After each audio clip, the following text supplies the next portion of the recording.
Yeah, good morning to all my listeners all over the world. Mo kí wa pé ṣàlàfíà ni mo bá yín. Lénìí, àrà ọ̀tọ̀ ni mo mú wá fẹ́yìn olùgbọ́ mi àti gbogbo ẹ̀yin olùwòran mi pátápátá. Màá pe àkọlé ìtẹ̀ní ní fèyí kọ́gbọ́n. Olórin kọ́kọ́ pé rọra ṣe o. Anybody tó bá fẹ́ ṣoore, rọra ṣe o. Anybody tó bá fẹ́ ṣoore. Gbogbo oore tí mo bá ṣe, Ọlọ́run má ṣe jẹ́ kó dẹ̀bi mọ́ mi lọ́wọ́. Mo kàn ra gé pẹ́rẹ́ tó pé ó ní nǹkan tí mo fẹ́ lò nínú verse yẹn. Àkọ́kọ́ náà ọ̀rọ̀ mi, ṣe ọ̀rọ̀ tí mo sọ láàárọ̀ yìí. Ìwọ tó wọ́n mọ̀ pé ọ̀rọ̀ ìwúlò fún ẹ, mo fẹ́ kó bá mi share ẹ̀. Tó wọ́n mọ̀ pé kó wúlò fún ẹ, o ò dẹ̀ lẹ́ni tó lè wúlò fún, má share ẹ̀. Ṣùgbọ́n tó bá tún pọ̀ ọ̀rọ̀ yìí, ó wúlò fún ẹ. Ọ̀rọ̀ ẹ kọ̀ọ̀kan nú ẹ̀. Ó ṣe kí wọ́n náà kó encounter irú nǹkan bẹ́ẹ̀ yẹn. Share ẹ̀.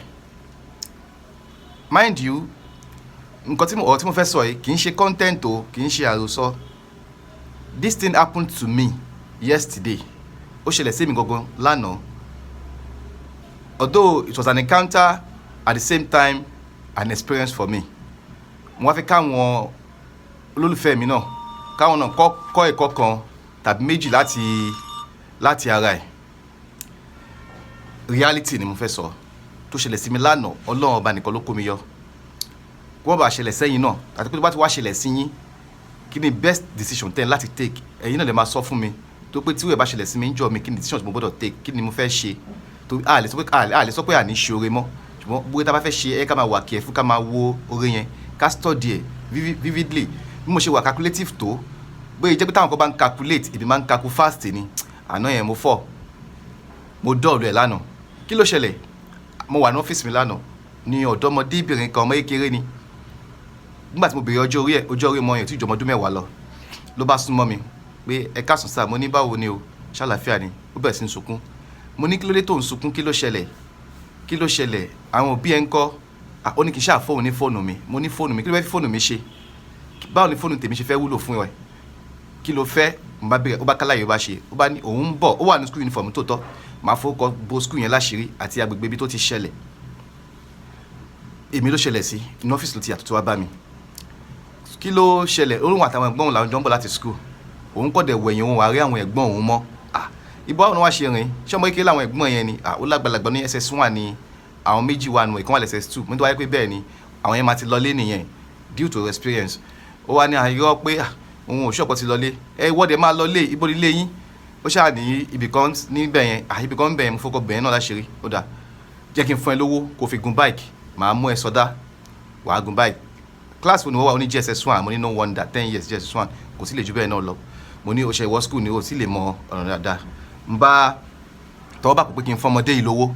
Ó lóun ò fowó, ó ní fóònù mi kí n fóun. Kí ló fẹ́ kí fóònù ṣe? Ó lóun fẹ́ pe màmá òun. Ṣé o mọ nọ́mbà mọ́ mi ẹ? Ó lóun mọ̀ lórí. Ó yá pe nọ́mbà fún mi. Mi ì hand over fóònù mi fún. N bá tẹ pípípípí lórí fóònù. N bá pe màmá ẹ, nọ́mbà yẹn bá lọ. Mo ní alhamdulillah. Hello ma, màmá yẹn ní hello. Ẹ káàsán, àwọn ọmọ yín wà mí báyìí o. Ẹ jẹ́ n gbé fún, bá gbé fún. Ó bá yẹ sọ̀rọ̀. Àwọn àǹtí òun ni o. Òun ti sọ wọ́n nù, wọ́n tẹ̀ wọ́n sọ òun nù ni o. Wọ́n lòun ṣe fẹ́ lẹ́ṣà ni pé kí n bọ́ òun mú sórí ọ̀kadà Anthony àbí nǹkan bẹ́yẹn. N bá ní òkè kò sí wàhálà. N bá mọ́mọ́ yìí, n bá sọ̀dá, n bá pọ̀ lọ́kadà. Ọ̀kadà dúró, ìyẹn dúró. N bá gbé lórí ọ̀kadà. N bá gbọ́mọ yẹn lórí ọ̀kadà. N bá já ọmọ yẹn ní bus stop báyìí. N bá fún ọlọ́kadà yẹn ní owó. To my surprise, after bí 1 hour tí mo ti mọ́mọ́ yẹn ọ̀kadà, yes bẹ̀rẹ̀ sí ní pè mí. Hello sir, àwọn ọmọ òun kọ́kọ́ bẹ́yẹn. Ẹ̀rọ ọmọ yín kẹ̀, mo ti mú sórí ọ̀kadà yẹn kó ti dé junction tó ń lọ. Bus stop tó ń dẹ̀ pé fún mi náà mo ní kó gbé sí. Kí n ṣe máa parọ́ láàrin 1 hour yẹn. Woman yẹn ti pè mí tó up to 40 times. Débi pé àwọn nǹkan kan ti ń jábọ́ lára, mo ti ń sweat, àgùn ti ń ṣẹ́ mọ́ mi lára pé ṣé mi wá ṣe oore dáràn báyìí? Ṣé mi wá ṣe oore dáràn? Bẹ́ẹ̀ máa yẹ kéèyàn ṣe oore dáràn. Bọ́mọ tó yẹ ọ̀dọ̀ mi pé kí n bóun pe màmá òun, mo dẹ̀ fi fóònù mi pe màmá ẹ̀. Ìgbà yẹn mo ṣe tó wá ń come back to my senses pé mo ṣe mistake o, kí ló tí mo fi fóònù nọ́mbà mi gan pé màmá ọmọ ẹ̀, tí màá fi fóònù nọ́mbà mi pé màmá ọmọ ẹ̀ yìí ni máa disturb mi. Àbí ṣé irú oore wa ni mo wá ṣe bẹ́ẹ̀ yẹn? Complete 1 hour. Woman yẹn pè mí continuously. Mo ní ti bá pa fóònù gan mo ti dáràn. Ṣé màá rí lé lọ lé nígbà Ọlọ́run má jẹ́ kí n dáràn? Àbí zone díẹ̀ kan tún yá sí ni? Àbí mo tún máa tún lọ zone díẹ̀ kan sí ni? Àwọn tí mo ṣe máa ti mọ bí tí mo sọ yẹn. Ọlọ́run máa ṣàánú mi o. Má ìkí gbogbo àkóbá àdá bàbá yìí. N bá kú fàdúrà.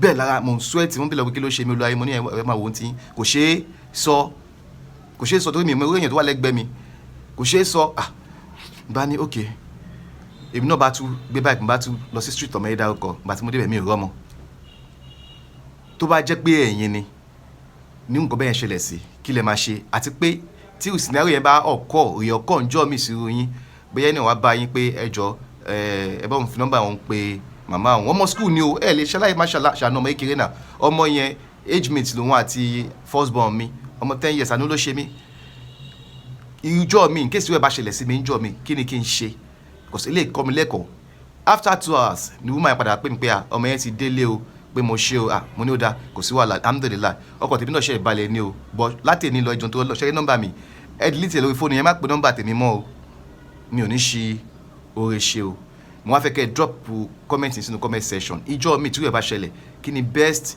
decision tí yẹn lè take mi ní ká má ṣòro but àwọn nǹkan kan wà tó yẹ kéèyàn tún lè ṣe ní moment yẹn láti lè fi safeguard ara èèyàn tó yóò fi ní kó sí oko àkóbá àdáwábá advice pé gbà mí nímọ̀ràn nínú comment section tó bá tẹ́ ẹ lọ́rùn ẹ lè share ẹ gbogbo ìta bá ti ṣe kò ní dẹ̀bi mímì àti yín lọ́wọ́ fèyí kọ́gbọ́n ni mo pélé ó ṣẹlẹ̀ sí mi gangan lánàá ọlọ́run bá ló kó mi yọ ẹ ṣé mo dúpẹ́ ó kọ́ ọmọ yóò ti yí padà ìbí lólùfẹ́ yín náà ni Olúwayé